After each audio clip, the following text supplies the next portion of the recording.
మంచిది ప్రియులారా, దేవుని యొక్క మాటల మీద మనమందరము నేరుగా శ్రద్ధ పెడదాం. పరిశుద్ధ గ్రంథంలో నుంచి అపొస్తలుడైనటువంటి పౌలు తీతుకు రాసిన పత్రిక 1వ అధ్యాయము 10-11 వచనాలను చదువుకుందాం. అనేకులు విశేషముగా సున్నతి సంబంధులను, అవిధేయులను, వదరుబోతులను, మోసపుచ్చువారునై ఉన్నారు. వారి నోళ్ళు మూయింపవలెను. అటివారు ఉపదేశింపకూడని వాటిని దుర్లాభము కొరకు ఉపదేశించుచు కుటుంబములనే పాడు చేయుచున్నారు. చాలు ప్రియులారా, అపొస్తలుడైనటువంటి పౌలు సంఘమును స్థాపించిన తర్వాత అపొస్తలుడైనటువంటి పౌలును ప్రేమించిన వారు, అభిమానించిన వారు, అతనిని వెంబడించిన వారు కొద్దిమంది ఉన్నారు. వారు అపొస్తలుడైన పౌలుతో ఉన్న హేతువు చేత ప్రార్థనలో బలవంతులయ్యారు, వాక్యములో బలవంతులయ్యారు. సంఘ సంబంధమైనటువంటి బాధ్యత నిర్వహణ కూడా క్రమక్రమంగా వారికి అలవర్చబడింది. అంటే ఎట్లా తయారయ్యారు అని అంటే, పౌలు లేకపోయినా సంఘాలను మేము నడిపించగలం అనగలిగినటువంటి కెపాసిటీలోకి వారు వచ్చారు. మరి పౌలు లాంటి వాడు ఆత్మజ్ఞానం కలిగిన వాడు, వివేచించి వివేకముతోనే సంఘ బాధ్యతలు అప్పగించేవాడు. కాబట్టి ఆయన పూర్తిగా ఫలానా వారికి సంపూర్ణ యోగ్యత వచ్చింది అనుకున్నప్పుడే సంఘ బాధ్యతలను ఒకరి మీద పెట్టి వేరే ప్రాంతంలో దేవుని సువార్త ప్రకటించడానికి వెళ్ళేవాడు. అలాగున పౌలు దగ్గర ఉండి అలాంటి యోగ్యతను సంపాదించినటువంటి వారిలో అతి ప్రాముఖ్యమైన వాడు తిమోతి. ఆ తర్వాత ఆ స్థానం తీతు అనే ఆయనకి దొరికింది. దేవునికి స్తోత్రం, హల్లెలూయా. ఈ తీతుకు రాసిన పత్రిక ప్రారంభ వచనం నుండి చదివితే అతని మీద పెట్టినటువంటి బాధ్యత చాలా పెద్ద బాధ్యత. వాక్యం చెప్పు, ప్రార్థన చెయ్యి, కాసేపు ఆరాధన నడిపించు, లేకపోతే సువార్త పని చెయ్యి, ఎలాంటి పనులు మాత్రమే కాకుండా అతని మీద పౌలు చాలా విశేషమైనటువంటి బాధ్యతను పెట్టాడు. అది చాలా లోతైనటువంటి బాధ్యత అండి. నాకు తెలిసినంత వరకు అంత బాధ్యత నిర్వహణకు సమర్థుడని పౌలు గ్రహించాడు. కాబట్టే అతని మీద అంత పెద్ద బాధ్యత అనేది పెట్టడం జరిగింది. హల్లెలూయా. మనిషి యొక్క ఆకారాన్ని బట్టి, మనిషి శరీర బలమును బట్టి అతని మోయవలసినటువంటి బరువులను నియమించాలి. లేకపోతే ఏమైంది, బలము తక్కువవాడు బరువైన వాటిని మోయాల్సి వస్తే మోయలేడు సరికదా, లేనిపోని ఇబ్బందులకు తాను గురైపోతాడు, లేదా మోయవలసిన దాన్నైనా పాడు చేసేస్తాడు. కాబట్టి భరించదగినంత వరకు మాత్రమే ఏ బాధ్యత అయినా తీసుకోవాలి, ఏ కట్టుబాట్లైనా చేయగలగాలి మనం. హల్లెలూయా. అయితే తీతు మీద పెట్టిన బాధ్యత చాలా పెద్దదే. ఓ 2 గంటల వాక్యం చెప్పంటే 2 గంటలేంటి 3 గంటలు చెప్తానంటే, ఒక 6 గంటల ప్రార్థన చేయంటే 6 ఏంటి 9 గంటల ప్రార్థన చేస్తానంటాడు. ఒక 1/2 డజన్ పాటలు పాడమంటే 1/2 డజన్ ఏంటి డజన్ పాటలు పాడతానంటాడు. కానీ అసలు ఇది ఎట్లాంటి బాధ్యత అంటే నో బడీ కెన్, అసలు ఎవరూ చేయలేని బాధ్యత ఇది. ఏంటో బాధ్యత? వారి నోళ్ళు మూయింపవలేను. తీతు, కొంతమంది ఉన్నారు, నీకు నేను పెట్టే బాధ్యత ఏంటంటే వారి నోళ్ళు మూపించు అని అన్నాడు. మీరు ఇప్పుడు చెప్పండి, ఇది కూడా బాధ్యతేనా? ఇది కూడా పనేనా? వారి నోళ్ళు మూయించు అని అంటున్నాడే, దానిలో లోతుందా? దానిలో విశిష్టత ఉందా? దానిలో మేలుందా? ఎందుకు లేదండి. సర్వ కార్యాలకు అసలు సిసలైనటువంటి మార్గం ఇదే. దేవునికి స్తోత్రం, హల్లెలూయా. ఏంటది? వారి నోళ్ళు మూయవలెను. ఈ రోజుల్లో చాలామంది ప్రయత్నిస్తానే ఉన్నారు. నువ్వు నోరుమి. ఇది నేనేమంటాను అని అంటే, బుల్డోజర్ స్టార్ట్ అవ్వట్లేదు, వెనకాలుండి కాస్త దాన్ని తొయ్యవా అన్నట్టుంది అక్కడ. దాన్ని మనం ఎలా కదిలించలేమో, ఒక మానవుడు ఎంత హోదా కలిగిన వాడైనా, ఏ స్టేజ్లో ఉన్నవాడైనా, ఎంత అనుభవం కలిగిన వాడైనా, ఈ భూమి మీద చేయలేని పనుల్లో ఒక పని ఏంటంటే వారి నోళ్ళు మూపించడం. It is highly impossible. There are certain things. కొన్ని సందర్భాలు ఉన్నాయి, కొన్ని సందర్భాల్లో ఖచ్చితంగా జరగవలసిన పని ఏంటంటే నోళ్ళు మూయబడాలి. నోళ్ళు మూయబడకపోతే ఆ మూయబడని నోరు ఇంకా ఇంకా ఇంకా ఇంకా ఇంకా ఇంకా అనేక రకాలైనటువంటి సమస్యలకు కారణంగా మారిద్ది. ఇంకా ఇంకా ఇంకా ఇంకా వివాదాస్పదమైనటువంటి విషయాలకు కారణంగా మారిద్ది. ఇంకా బాగా చెప్పాలి అని అంటే తర్వాత ఆ జరిగే ఫలితం ఎంత సరిచేద్దామన్నా, మళ్ళా తిరిగి చూసుకుందామన్నా మరలా సరిచేయబడని పరిస్థితిలోనికి వెళ్ళిపోద్ది. హల్లెలూయా. అత్యుత్తమమైనటువంటి సీక్రెట్ చెప్తాను. నెమ్మది కావాలంటే, సమాధానం కావాలి అని అంటే, అప్పటికప్పుడు నీవు పరిస్థితులను నీ ఆధీనంలో పెట్టుకోవాలంటే ఎయిదర్ నువ్వన్నా నోరు మూయాలి, లేదా నీ ఎదుటోళ్ళన్నా నోరు మూయాలి.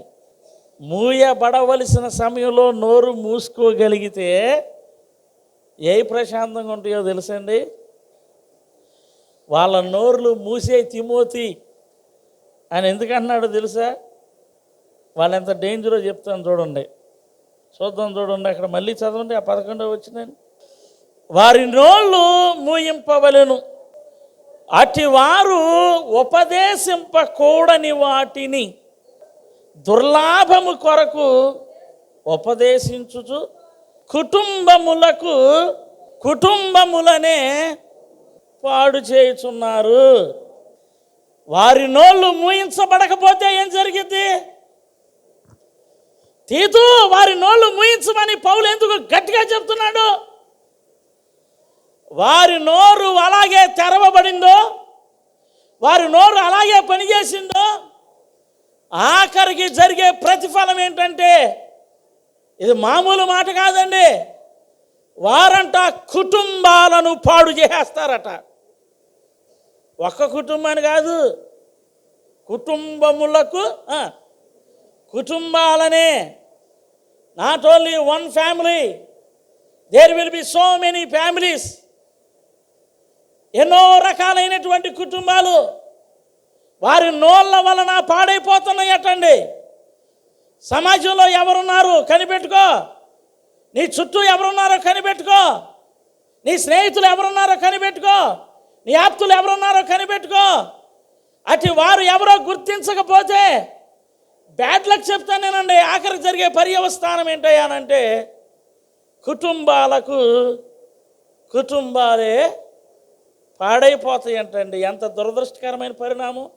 అది అన్నిటికన్నా పెద్ద సమస్య. ఆరోగ్యాలు బాగుండి కుటుంబాలు పాడైపోతే దానివల్ల ఏం ప్రయోజనం ఉండదు. ఆర్థిక స్థితి బాగుండి కుటుంబాలు పాడైపోతే దానివల్ల పెద్ద ప్రయోజనం ఉండదు. కుటుంబ వ్యవస్థను ఎవరైతే సరిగ్గా సవ్యంగా కాపాడుకోగలుగుతారో ఈ భూమి మీద అతడే అసలు సిసలైనటువంటి యోధుడు. హల్లెలూయా. అసలు సిసలైనటువంటి యోధురాలు. అను క్షణాన ఈ రోజుల్లో ఎవరు చేరుతున్నారు, ఎవరు లేవనెత్తబడుతున్నారు, ఎవరు పుట్టుకొస్తున్నారు, కుటుంబంలో నెమ్మదిని, సమాధానాన్ని, ప్రేమను, ఆప్యాయతను, అనురాగాన్ని, శాంతిని లేకుండా కుటుంబ వ్యవస్థను పాడు చేసేవారు పుట్టుకొస్తున్నారు. అందుకని తీతుతో అంటాడు పౌలు, నీవు వారి యొక్క నోళ్ళు మూయించేసేయి. దేవునికి స్తోత్రం. హల్లెలూయా. ఫర్ సమ్ టైమ్స్ నేను నీకు కూడా చెప్తున్నాను, నీ కుటుంబ వ్యవస్థ నీ నోటి వలన పాడైద్ది అనుకుంటే ఇట్స్ బెటర్. హల్లెలూయా. త్వరగా నువ్వు నోరు కట్టేసుకో, త్వరగా నువ్వు నోరు మూసేసుకో. అంతకంటే ప్రశాంతకరమైనటువంటి మార్గం ఇంకొకటి లేదు. హల్లెలూయా. అంగీకరిస్తున్న వారి కుటుంబ జీవితాలు నెమ్మదిగానే ఎల్లప్పుడూ ఉండునుగాక. హల్లెలూయా. నీ నోరు నీ కుటుంబం కన్నా పెద్దదో గొప్పదో కాదు, గుర్తుపెట్టుకో. నీ నోటి వెంట వచ్చే మాటలు నీ కుటుంబపు సమాధానం కన్నా ముఖ్యమైనవని అనుకోమాక. ఎందుకంటే మాటలతో కుటుంబ జీవితాన్ని పాడు చేసుకోవద్దు. మరలా చెప్తున్నాను. హల్లెలూయా. అయితే తీతు ఏమంటాడంటే, చాలా జాగ్రత్త, నీవు వారి నోళ్ళు ఏం చేయమంటున్నాడు, మూయించేసేయి అని అంటున్నాడు. ఎవరు నోళ్ళు మూయించాలి, ఎందుకు మూయించాలి? ఈ తీతు పత్రికలో నుంచి 10వ వచనం ఒకసారి చదవండి. అనేకులు విశేషముగా సున్నతి సంబంధులను, అవిధేయులను, వదరుబోతులను, మోసపుచ్చువారై ఉన్నారు. ఇప్పుడు దాకా ఎందుకు మూయించాలి అది చెప్పా. ఎందుకు మూయించాలి? వారు ఏం చేస్తారు? కుటుంబములనే పాడు చేస్తారు. అయితే ఇప్పుడు ఎక్కడి నుంచి రండి, ఎవరి నోరు మూయించాలన్నాడు? అవిధేయుల నోళ్ళు మూయించాలి. హల్లెలూయా. ఎవరు కుటుంబానికి చేటు? అవిధేయులైన వారు కుటుంబానికి చేటు. అవిధేయత అంటే ఏంటి? ఇంతకీ ఎవరైతే పెద్దల మాటలు, ఇతరుల మాటలు చెప్పినవి వినరో, చెప్పినవి చేయరో, చేయటానికి నిరాకరిస్తారో వారిని ఏమనాలి అని అంటే అవిధేయులు అని అనాలి. హల్లెలూయా. కూర్చోండి అంటే కూర్చోవాలి, అది విధేయత. ఆయన మీతో చెప్పింది చేయండి అంది మరియా. వారు వెళ్ళి యేసు మేమేం చేయాలి అని అడిగారు. ఆయన అన్నాడు, ఆ రాతి బాణలను నీళ్లతో నింపండి. దానికి ఏం చేశారో తెలుసా? వారు వెళ్ళి మొత్తం తోడుకొచ్చి నీళ్లతో నింపారు. దానిని ఏమంటారు? విధేయత అని అంటారు. చెప్పింది చేసే లక్షణం, గుణం కలిగినటువంటి వారిని విధేయులు అని అంటారు. కుటుంబము సవ్యంగా సాగుతున్నప్పుడు, కుటుంబము నెమ్మదిగా సాగుతున్నప్పుడు, ఆ కుటుంబము పాడు చేయబడినట్లుగా మొట్టమొదటగా ఎవరు వాడబడతారు అనంటే ఆ ఇంటిలో ఉన్నవారైనా, లేకపోతే ఆ ఇంటికి చెందిన వారు బయట ఉన్న వారు ఎవరు కాకూడదు అనంటే అవిధేయులు కాకూడదు. హల్లెలూయా. నిజమండి. అసలు కుటుంబ జీవితాన్ని ఇప్పుడు వరకు నాశనం చేస్తున్నది అదే. ఈ రోజుల్లో కుటుంబాల్లో ఏమి చోటు చేసుకుంది అనంటే అవిధేయత బాగా చోటు చేసుకుంది. ఇంకా బాగా చెప్పనా, వాళ్ళు చెప్తే నేను ఎందుకు చెయ్యాలి, నువ్వు చెప్తే నేను ఎందుకు చెయ్యాలి, నువ్వు చేసుకోలేవా, నువ్వు పెట్టుకోలేవా, మీకెవరన్నా సలహాలు ఇస్తున్నారనుకో, మీకెవరన్నా సూత్రాలు చెప్తున్నారనుకో, మళ్ళీ అవి కూడా కుటుంబ సూత్రాలు. నీ కుటుంబ జీవితంలోనికి వేలు పెట్టి ఎవరన్నా నీకు సలహాలు సూచనలు ఇస్తున్నారనుకో, ముందు వారి క్వాలిఫికేషన్ ఏంటో చూడు. వారు గనక అవిధేయులైతే, వారిలో మాట వినే తత్వం లేకపోతే, వారు ఏనాటికైనా నీ కుటుంబాన్ని ఇబ్బందికరమైన పరిస్థితుల్లోకి తీసుకుని వెళ్ళిపోతారు. పైపెచ్చంటండి వీళ్ళు ఎవరో అవిధేయులు చెప్పిన పని చేయకపోగా ఏం చేస్తారంట తెలుసా? నోటికి బోల్డ్ అంత పని పెడతారంట. చేయనోడివి చేయనట్టుండు, నోరు తెరిచి ఏది పడితే అది మాట్లాడటానికి ఇష్టపడమాక. అప్పుడు ఏదన్నా ఒకటి చేయమని చెప్పటమే పాపం కొంతమందికి. కనిపెట్టుకోండి, మీ చుట్టూ ఉన్న వారిని కనిపెట్టుకోండి, ఇంట్లో ఉన్న వారిని కనిపెట్టుకోండి. పోయి పోయి పోయి పోయి పోయి పోయి పోయి పోయి అలాంటి వారి నోట్లో నోరేయమాకండి. నేను చెప్పేది అదే. వారి నోరు ఎంత తొందరగా మూయబడితే కుటుంబానికి అంత మంచిది. హల్లెలూయా. అవిధేయుల సలహాలు వినమాకండి. వాడు అవిధేయతనే నేర్పుతాడు, లేనిపోయిన సమస్యలు సృష్టిస్తాడు. ఒకటి. రెండోది, ఎవరి నోరు మూయించాలి? 10వ వచనం, అనేకులు విశేషముగా సున్నతి సంబంధులను అవిధేయులను. ఇంకెవరి నోరు మూయించమన్నాడు? వదరుబోతుల నోరంట. వదరబోతు అంటే ఎవరు అసలు? ఇంతకీ అన్నం తింటావా? తినను. లేకపోతే తింటాను. ఎక్కడ చెప్తారు కొంతమంది? అది తింటాలే అంటారు. ఎప్పుడే తిన్నా? ఎన్నిసార్లు చెప్పాలి? ద వే ఆఫ్ టాక్ ఏదైతే ఉంటుందో వీళ్ళకి హార్ష్ మూమెంట్ ఎక్కువ ఉంటుంది అన్నమాట. సావధానంగా మాట్లాడటం పొరపాటును కుదరదు వీళ్ళకి. హల్లెలూయా. మరి వాళ్ళు ఎవరో దేవుని స్తోత్రం. హల్లెలూయా. ఈ వాక్యము ఎవరిని ఉద్దేశించిందంటే, నోరు తెరిచి సవ్యంగా మాట్లాడటం కూడా రాదే. First of all how to speak అనేది తెలుసుకో. నేను ఇంతే, నేను ఎట్టగా మాట్లాడతా. ఏం ఎట్టగా మాట్లాడేది? నేను ఒక్కదాని అడవిలో బ్రతుకుతున్నావా? ఒక్కడు అరణ్యంలో బ్రతుకుతున్నావా? దేవుడు నీ చుట్టూ నీలాంటి మనుషులను కొంతమంది ఏర్పాటు చేస్తే గౌరవం, విలువ, మర్యాద, మంచి సాంప్రదాయం లేకుండా వదరబోతులై ర్యాష్గా మాట్లాడతావా? ఏమంటే ర్యాష్గా సమాధానం చెప్పేవాళ్ళు మీకు అర్థమవుతారా? అర్థమవరా? ఈజీగా అర్థమైపోతారు. దురదృష్టవశాత్తు అట్లాంటి వాళ్ళు వచ్చి మన కుటుంబాన్ని సలహా ఇస్తారంట. దేవునికి స్తోత్రం. హల్లెలూయా. కుటుంబాన్ని పాడు చేసేది ఒకటే, అవిధేయుడు ఒకడో. రెండోది ఎవరంట? వదరుబోతు. ఫస్ట్ ఆఫ్ ఆల్ ఇంట్లో వాళ్ళందరికీ మాట్లాడటం నేర్పించాలి. నీ ఇంటి వారికి కానీ, నీ బంధువులకి కానీ, నీతో ఉండేటువంటి తోటి ఉద్యోగస్తుల విషయంలో కానీ పొరపాటును కూడా ర్యాష్గా ప్రవర్తించమాక. సౌమ్యంగా ఉండటం నేర్చుకో, మృదుగా చెప్పటం నేర్చుకో. ఆ మాత్రం చెప్పడం రాదా? తిను అని నెమ్మదిగా చెప్పినా అదే తిండి, గట్టిగా చెప్పినా అదే తిండిగా. ఈ మాత్రం దానికే నోటి నిండా రోషం, నోటి నిండా ఆవేశం, కోపం పెట్టేసుకుని చెప్పాల్సినంత అవసరం ఏముంది? ఆఖరికి దానివల్ల ఏం జరుగుతుంది? కుటుంబాలు పాడైపోతున్నాయి అనుకున్నప్పుడు, నీ కుటుంబం అనుకున్నప్పుడు, నీ కుటుంబం బాగా ఉండాలని నువ్వు అనుకున్నప్పుడు ఏమైంది? ఆ కోపాన్ని కాస్త తగ్గించుకుని నెమ్మదిగా మాట్లాడితే, సౌమ్యంగా మాట్లాడితే, నెంపాదిగా మాట్లాడితే, మృదువుగా మాట్లాడితే. హల్లెలూయా. సామెతలో చోట ఎలా ఉంటుంది? మృదువైన మాట కోపాన్ని చల్లారిస్తే, మరి కోపాన్ని రేపేది ఏంటిది? వదరబోతు మాటలు. చిన్నపిల్లలు ఊరికూరికినే ఒక దెబ్బేసుకుంటారు.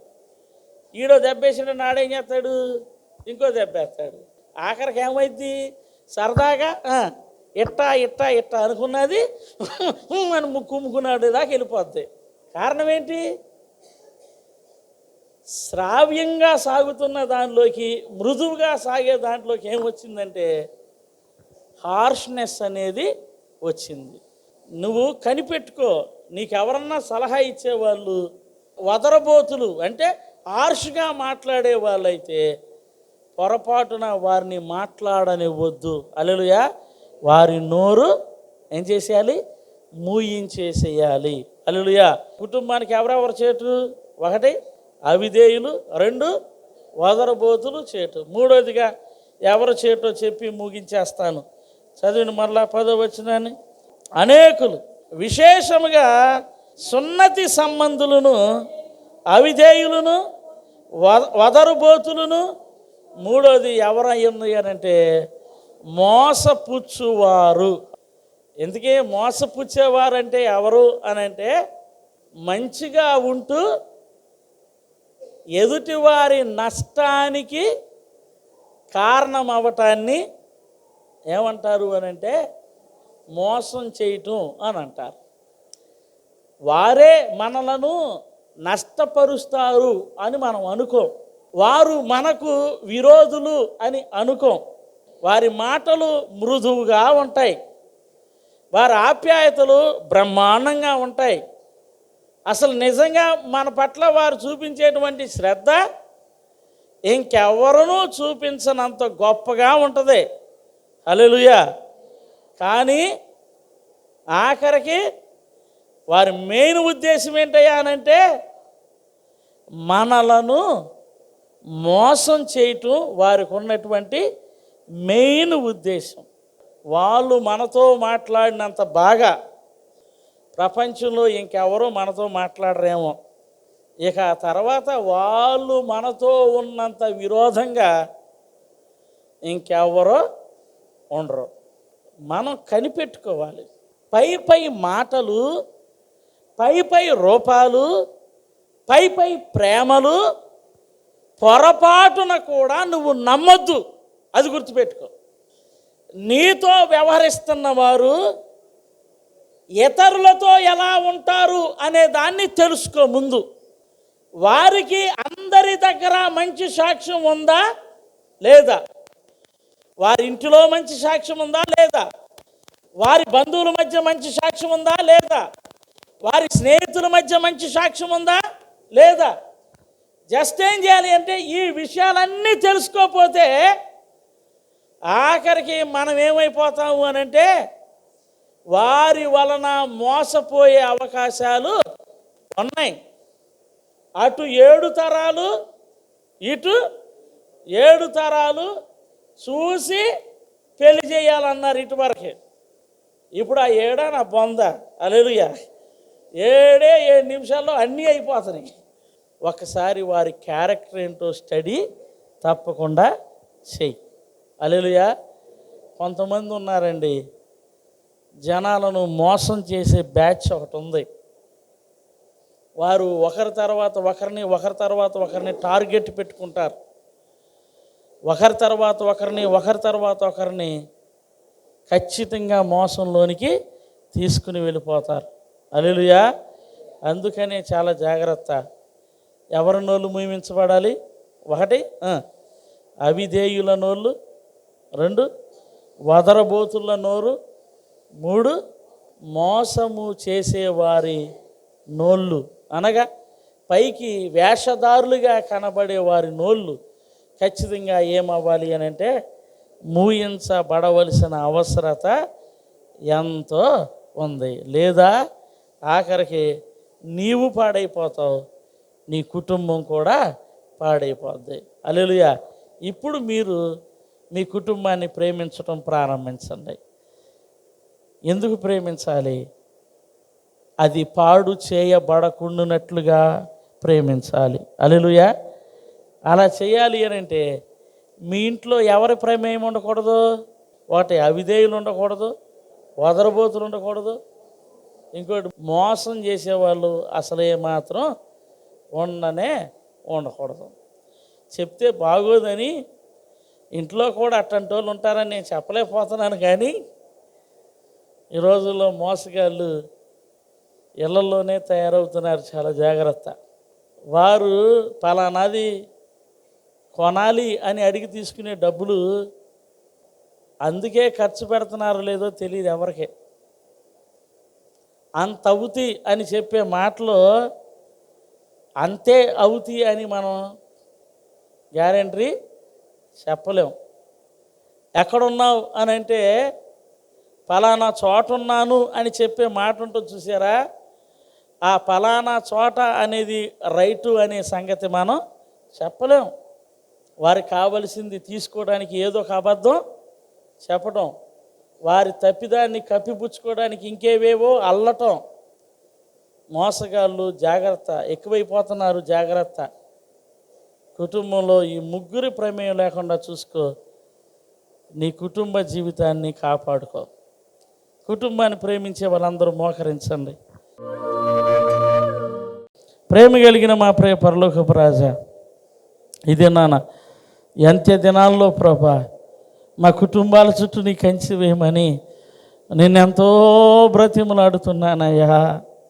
నోళ్ళు మూయించు తీతూ, ఆ నోళ్ళు మూయబడకపోతే 1 కాదు 2 కాదు ఎన్నో కుటుంబాలు పాడు చేయబడతాయి తీతూ. అటు వారు నోళ్ళు మూయించమని నాయన నువ్వు చెబుతున్న మాట ప్రకారం నేనైనాను ఇక్కడున్న ప్రతి ఒక్కరి కొరకు నిన్ను అడుగుతున్నానయ్యా. మా కుటుంబంలో నెమ్మది సమాధానం పాడవుతుంది అనుకుంటే, ఒకవేళ నేను నోరు మూసుకోవలసి వచ్చినా, నా ఎదుటి వారు నోరు మూసుకోవలసి వచ్చినా, పరిశుద్ధాత్మదేవా నీవు చొరబాటు తీసుకో ప్రభా, వెంటనే మా నోరు మూపించమని నిన్ను అడుగుతున్నానయ్యా. అజ్ఞానముతో, అవివేకముతో, ఆవేశముతో నోటిని ఉపయోగిస్తూ ప్రభా కుటుంబాన్ని పాడు చేసుకునే వారిలో మేము ఎవరు ఉండనివ్వద్దని నాయన నిన్ను బ్రతిమలాడుతున్నాను ప్రభా. సహాయం చెయ్యయ్యా. మా నోరు మూయబడక మాట్లాడమంటుందయ్యా. మా నోరు మూయబడక అనమంటూనే ఉంటుందయ్యా. మా నోరు మూయబడక వెళ్ళగక్కుతూనే ఉండమంటుందయ్యా. మా నోరు మూయబడక అరవమంటూనే ఉంటుందయ్యా. మేము మా నోటి చేత మోసపడనివద్దు ప్రభా. మేము మా కుటుంబాల నెమ్మదికి కారణంగా ఉండాలి, కానీ పాడవటానికి కారణంగా ఉండనివద్దని కోరుకుంటున్నాను. కానీ నిజమే ప్రభా, ఈ రోజుల్లో కుటుంబాలు పాడైపోవటానికి అవిధేయత రాజ్యం వెళుతుందయ్యా. వదరబోతుతనం రాజ్యం వెళుతుందయ్యా. మోసము రాజ్యం వెళుతుంది ప్రభా.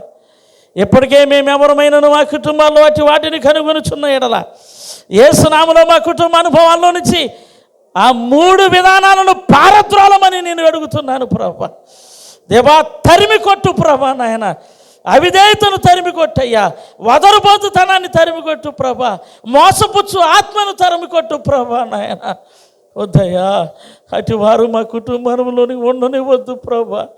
అందరూ నెమ్మదిగా ఉండాలి అని అంటే ఆ 3టికి అస్సలు చోటు ఉండనివ్వద్దని నిన్ను బ్రతిమలాడుకుంటున్నాను ప్రభా. నిజముగా ప్రార్థించిన వారిని తప్పక కరుణించు. ప్రార్థించిన వారిని కృప చూపించైనా సరే వారి కొరకే ఆ కార్యము చేయమని నేను కోరుకుంటూ నజరేయుడైన యేసుక్రీస్తు నామమున అడిగి వేడుకుంటున్నాను తండ్రి. ఆమేన్.